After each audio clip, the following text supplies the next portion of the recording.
It's a football Saturday in the SEC. Here is the starting lineup. The man with the golden voice, sports savant, Keefer. One of Birmingham's all-time most multi-talented, iconic broadcasters, Tony Curry. Four-time champion Paul Feinbaum show caller contributor, the legend. The illustrious First Lady of SEC football, Terry Quillian. Award-winning national sports handicapper from Las Vegas, Keefer. And now, let's talk football. Welcome, everybody. Merry Christmas, happy holidays, season's greetings from everybody at the starting lineup. We are delighted you're sharing part of your Saturday morning with us as we get ready for a great Christmas present for us all, the college football playoff. There's some coal in that stocking. The committee's seating and some of the parameters of how this is done, not great, but we are going to live with it and be excited about it. This is not Tony Curry standing with me today. This is a familiar face, though, on our program. A supporter, sponsor, and he's a lot more than that. He's been a really good contributor in terms of what we do, in terms of looking at games and predicting games. Kai Gregory from Southern Precision Staffing is standing in for Tony Curry. Man, big responsibility, Kai. Absolutely, big responsibility. I feel like I need to be a few inches taller, but want to wish our best to Tony. Starting off, had a little procedure this week and is going to be resting up and be back next week. Yep, he will be ready to go for our next show, which is just a couple days after Christmas. So, again, that's why we wanted to wish everybody on the front end a very joyous holiday season. And it's going to be joyous for football fans, the expanded playoffs, Kai. We already saw last night's opening game, Notre Dame and Indiana, but today the plate is full. 3 big matchups around the country. Yeah, absolutely. You know, we've got, starting off 11 o'clock, Penn State and SMU. Then we've got Clemson and Texas. And then, back on ESPN, my beloved Volunteers and Ohio State tonight. Well, this timing is great to have Kai on the show today because, as he just mentioned, he's a big Volunteer guy, knows the Vols inside out, big orange through and through. So we're going to get his perspectives. And Kai, really, that is the focus game of the week that everybody's really excited about. SMU, Penn State, Clemson, Texas, but it's really kind of cool that Tennessee, although I think it's a little bit unfair that they have to go on the road. I thought they kind of deserved a home game with the performance of the season.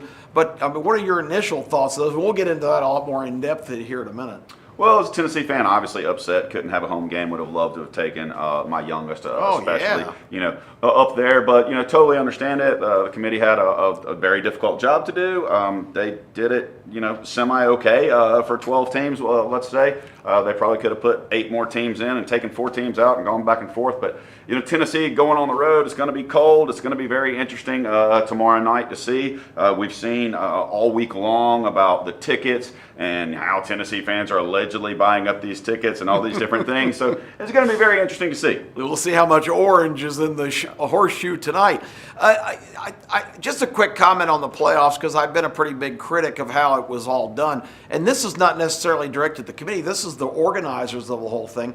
But if you look at the Vegas odds, the longest shot of anybody to win the national championship is Boise State. They're the number 3 seed with a bye. That's just insanity. Yeah, absolutely crazy getting the winner of SMU and Penn State. But, there's going to be a lot of tinkering. We could talk about that the entire show. And of course. Shows, and there's going to be a lot of tinkering that's going to go on this offseason, without a doubt. And if you're Oregon, Kai, we're number 1. But we wish we were number 5 because they get to play the Tennessee-Ohio State winner, which is brutal. Meanwhile, Texas, number 5, gets to play the lowest-ranked team in the whole thing, Clemson. And if they win, they go to Atlanta and play Arizona State, the second lowest-ranked team. And they get to go back to Atlanta and in a comfortable spot where they've been versus Arizona State, flying across the country. Exactly. Totally different. Exactly. So a lot of things not to like about this, but the format and all the extra games and all the extra excitement is great.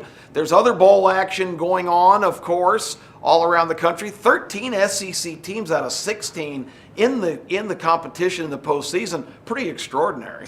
Yeah, absolutely. I think one of the most entertaining bowl games may be here in Birmingham with Georgia Tech and Vanderbilt. Coming up on Friday. It's going to be a great game Friday. Yeah, absolutely. It's going to be great. Georgia Tech finished the season in pretty fine style, beating Miami and knocking them basically out. Syracuse officially did it to them, but taking Georgia 8 overtimes. I got to think, and Brent Key is from Trussville High School. He's an Alabama, Birmingham fella. I got to think he's going to have the Jackets pretty pumped up to play the upstart Commodores, who started the season spectacularly, didn't finish real strong. Yeah. Haynes King versus Pavia. It should be one of the most entertaining bowl games of the season. Really kind of like the over in that game. Yeah, it's going to be a lot of fun. Good matchup for the Birmingham Bowl. So we'll talk about a lot of the matchups around the country. Of course, as mentioned in the playoffs today, the 3 marquee matchups are, of course, Kai mentioned it, SMU and Penn State. SMU, a little bit of a controversial addition to the playoff after they lost the ACC championship game to Clemson. They got a lot of credit for such a gallant performance, but they were the favorite in that game, Kai, and Clemson was an afterthought. They thought they were eliminated, so it's still a little bit questionable. I know Alabama fans are upset about that. Tough call for the committee, but SMU Penn State should be interesting up in Happy Valley. Then, of course, you've got the Texas Clemson game. Dabo, the survivor, is in the hunt. He's in the tournament. He's playing the Longhorns, who've got to be really anxious to get back on the field after what happened to them. And, of course, the game we've been talking about, Tennessee and Ohio State up in Columbus. It's going to be pretty chilly up there, but Tennessee's not Knoxville's not exactly a warm weather capital of the world, so I don't think it's going to be a big factor. Do you? Well, it's going to be about 20 degrees cooler than I think than it would be in Knoxville about this time of the year. Okay. So I think that may be something to look at, but some things to really think about in some of these games. Penn State's given up some points. Look what happened against them against Oregon last time. They're given 8.5 points here. I'm in the minority, I think. I kind of think SMU can stick inside that number. I really do. I also like the underdog in the Texas Clemson game. Believe it or not, I do. I like Clemson in this. I think Texas has been very methodical all year. And Klubnik has just continued to play better and better and better for Clemson. In the Tennessee game, I want to say Tennessee. My heart says Tennessee. My wallet says you're going to the shoe.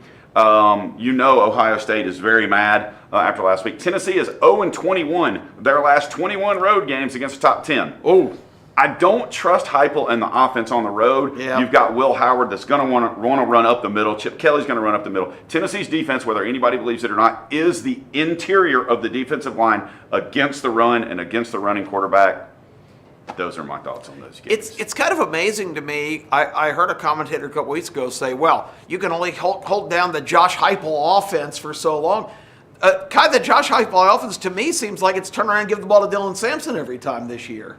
It's been successful, and if Nico can catch a groove, maybe. But the other thing you have to worry about is Tennessee. If they can't get pressure on Will Howard, they have 6 wide receivers at Ohio State that may be playing on Sundays. 4 for sure, 2 others that may be. So, even if they're only 25% on their deep throws downfield, that could be very successful in what I think is going to be a low-scoring game.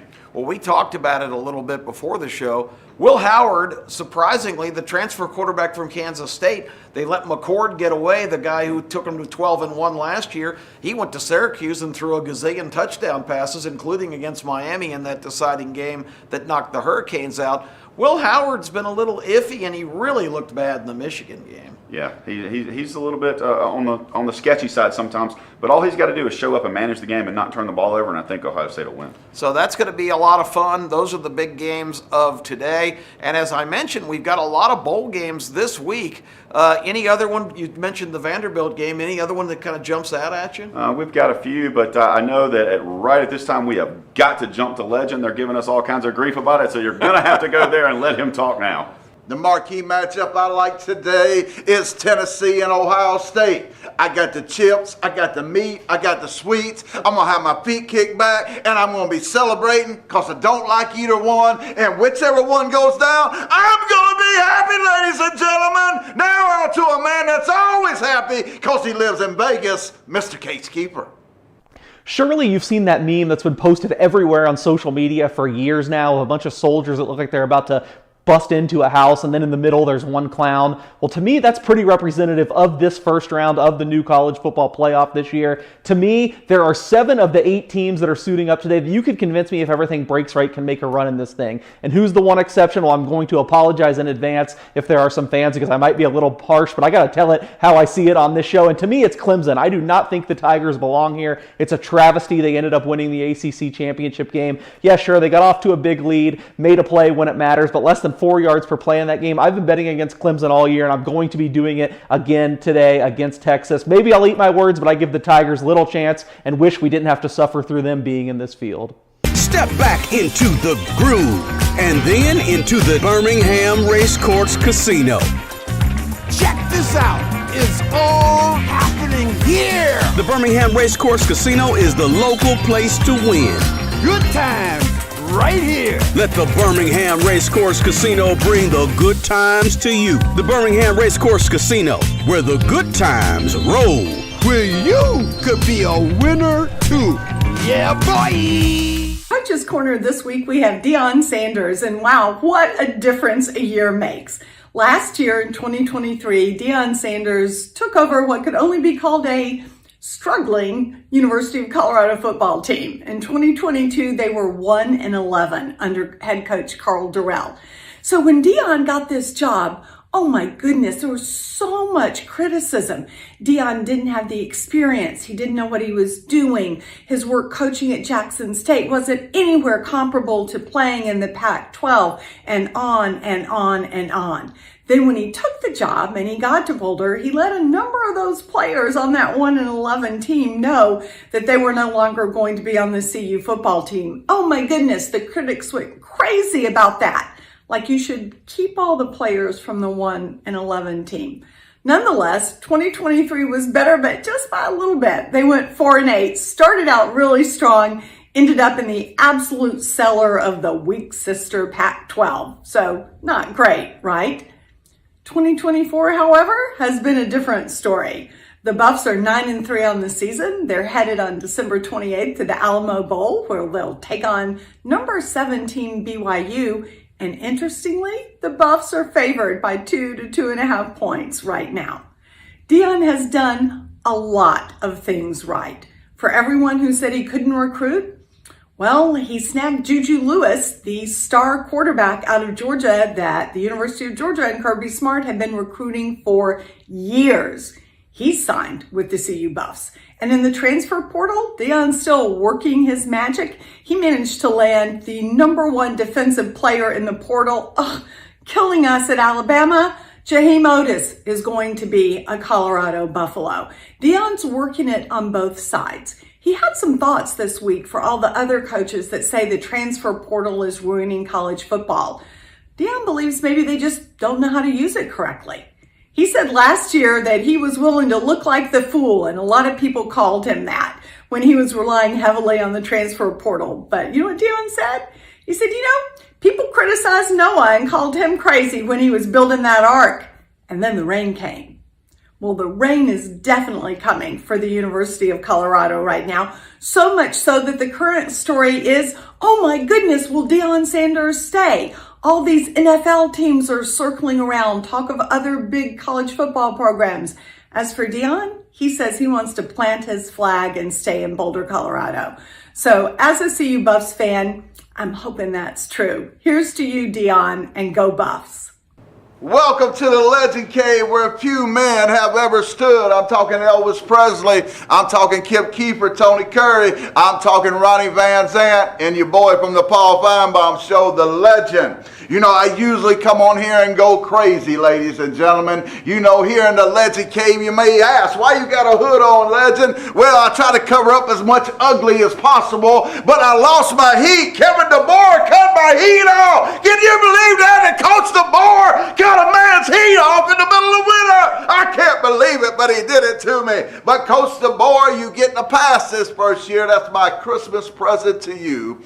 We give you a pass for year 1, but don't make the same mistake, because we don't like not being in the playoffs. And I like to speak to all them Alabama fans out there, and let's just examine the heart for a minute. You know, we're not used to not being in the playoffs. We're not used for competing for national championships, and it's been a rough year. It's been a rough year for everybody. But one good thing about it, we didn't grow up Auburn fans. That's something to be thankful for. That's something to be so thankful for. We could have been a Tennessee fan. We could have been like Carl, a Tennessee fan. Can y'all imagine growing up a Tennessee fan? It's just unimaginable to me, ladies. Unimaginable. So we have so much to be thankful for. Even though we're not in the playoffs, we're still the greatest university that ever stepped foot on a college football field, ladies and gentlemen. And it's something to be so thankful for. Here in the Legend Cave every day, I look at my statue of Bear and I just say, Bear, I'm so thankful to be an Alabama fan. You know, on this show we say we're sports insane. And I'd like to talk to you serious a minute, because there's a difference between being sports insane and living in the real world. People say to me all the time, Legend, are you like this all the time? And I say, no, I'm a fanatic when it comes to sports. But in real life, I take things very serious. And let me shock you for a minute and talk to you seriously. This is Christmas, and somebody needs you. You might be down in the dumps today. You might be on your last straw. You might be about to give up. Let me tell you something. God has not gave up on you. Get up off of your knees. Get up and stand up on your feet and realize that if you're still breathing, God ain't gave up on you. Don't give up on yourself. This Christmas season, be a miracle for somebody. There's some little girl, some little boy out there that might not get a present this year, and you can be that miracle for this individual. I always say we're sports insane, but in reality, we ain't insane, ladies and gentlemen. We love people, and I'm telling you today from the love of my heart, don't give up during this Christmas season. That person that's down, I'm for you today. Get up on your feet and realize if you're still breathing, it ain't over. It may be over for the Alabama Crimson Tide this year. Yeah. Thanks, Coach Moore. But it ain't over for you. Get up. Be a miracle for somebody and love somebody this holiday season. Here at the starting lineup, we love you. Kip, Tony, the legend. Kyle, we love you. And remember, it's just a game. Don't be like the legend in the Legend Cave. Always insane.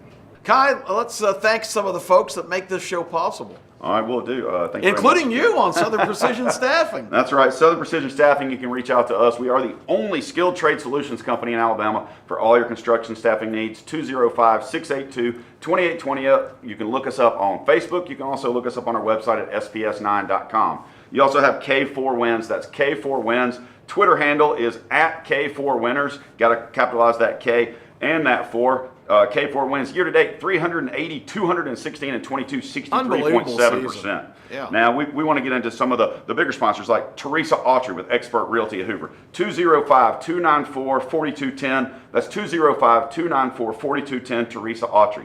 Then we also have Spy for Rent. That's spyforrent.com. Don't forget the spies. Spyforrent.com at 205-790-3051. 205-790-3051. And of course, we have two left. We have Woodhouse Day Spa Birmingham. That's woodhousedayspa.com, woodhousedayspa.com. And last week's visitor, Sasquatch Toys and Comics in Homewood. On the show again last week with some great stuff. Sasquatch Toys and Comics in Homewood. Seth Crosby has great stuff, and also our friend Stuart Rome at Woodhouse does a fantastic job. Gift certificates are a winner this time of year for a holiday gift. I want to tell you about our sister shows on Jocks 94.5. Kip Keefer, Terry Quillian, each Saturday morning, 8 to 10, gets you ready for kickoff. And then on Sundays, we're back with the morning after, 9 to 11, telling you about everything that we saw on the field and getting your reaction to all the action the day before in football fields across the country. Our great shows, do not miss them. It's the Game Time Morning After Weekend Daily Double. They are fantastic. 94.5 Jocks is the spot.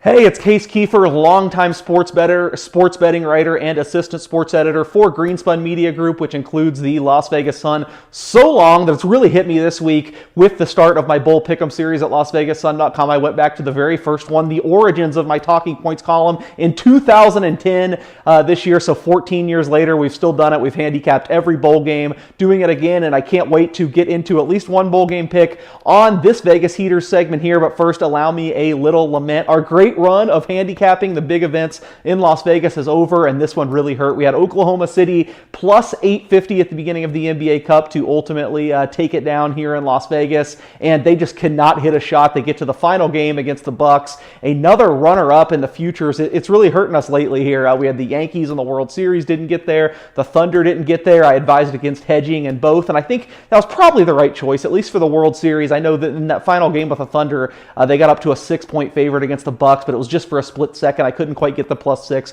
Wish I would have bet some back there, but hey, we had a great start to the year as far as futures. We hit some NHL stuff, some NBA stuff, 3 of the golf majors. It just shows you this is up and down. You got to stay the course. Just make the best decisions you can. Let's try to get back in the winning column this week after going 1-2, not even counting the Thunder future in the Vegas Heaters last week. Our margin for error is kind of running thin now, 30-25 for the year in the Vegas Heaters. Still on the show as a whole, I believe 56-42, so we're doing great overall. This week, I've got 2 college football plays, a bonus NFL play, and we're going to go back to college basketball. Again, let's start with one you're going to have to jump on right away because this game will be starting right after the show, or at least one of the games. I'm going to go to the FCS futures market where you can get Montana State plus 180 at a big national sports book. I think that is a ridiculous number. I think it's a mistake. In fact, I would have blown it up by now if I could have. The book where I'm speaking of, unfortunately here in Nevada, I can't bet that much yet. I'm pretty limited, so I only got a small number down. Who knows? Maybe between the time you watch this, I'll be taking a trip to the Arizona border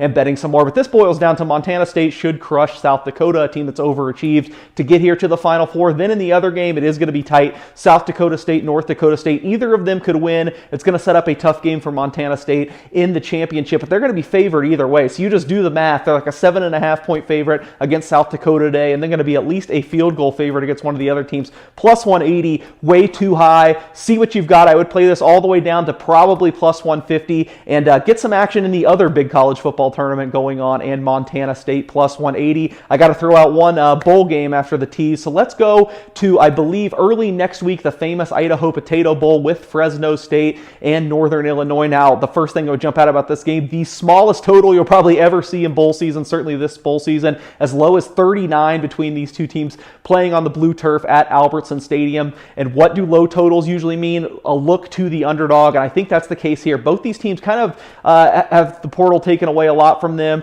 Fresno State is going to have interim coach Tim Skipper coach one more game before Matt Entz from North Dakota State comes and takes over, and I think that's big. I think they're going to be motivated to send Skipper out with a win. They're used to playing in Boise, which is kind of a tough place to play, and again, the total of 39, you can give me plus 3. I'm going to go ahead and do it. Give me Fresno State plus 3. Now let's go to college basketball. We've been given a play every week, but last week's was no action. I hate having to do this conditionally, but the way we're recording it, that's just kind of the way I had to do it. I said take Illinois only at plus 3 against Tennessee. I'm glad I stayed disciplined to do it because, of course, Tennessee ends up winning by 2. So it was right on the number. I think it closed 2, never got to 3, so no bet there. We're going to go with another underdog here. One more here out on the West Coast, though. Stanford looks like should be at least a 7-point underdog against Oregon in a semi-neutral site game at the SAP Center against Oregon. The Ducks are kind of the toast right now. People are saying they're an underrated, maybe Big Ten contender. I don't see it. I think they've gotten a lot of shooting luck, a lot of shooting variance. And Stanford, meanwhile, playing a really smart style under new coach Kyle Smith. He's kind of brought the best out of their French 7-footer, Maxime Reynaud. I think they keep it close here. So 7 is my floor. If this never gets higher than 7, don't take it. But anything 7 and above, we'll see if this conditional play can go through. Stanford plus 7. And I guess we're not totally done with Las Vegas plays because for my NFL play this week, give me the Raiders minus 1. You might be shocked because I've been against the Raiders all year. Gave them out 20-1 to have the worst record in the NFL at the beginning of the year. It looks like that's going to be another second place because the Giants are so bad. But Aiden O'Connell is going to be back in at quarterback for Desmond Ridder this week, and I think that is a big upgrade actually for the Raiders. I don't like the Jaguars too much. The Raiders have really been pushing for a win. They've been close these last few weeks. They break through here. Raiders minus 1 to finish off the 4-pack of picks. Thanks for listening to the Vegas Heaters once again. Welcome back, everybody. Kip Keefer with Kai Gregory subbing for Tony Curry today. We've had a rousing show. We've heard from Terry Quillian down in Dallas. Case Keefer was going to be back with us for this segment. Kai, all year, this has been Best Bets Upsets, where we pick our 2 best bets against the spread and then try to pick an outright winner that's an underdog. We're going to change the format just a little bit this week with only 3 games to really focus on. And of course, the playoff games on this Saturday. So we're just going to talk about the game straight up and get your reaction, over, under, betting line, whatever you think. So let's start with that. And why don't you run down the 3 big games today and give us your opinion? You know, I think like we talked about earlier, I do think that SMU is going to stick inside that number of 8.5.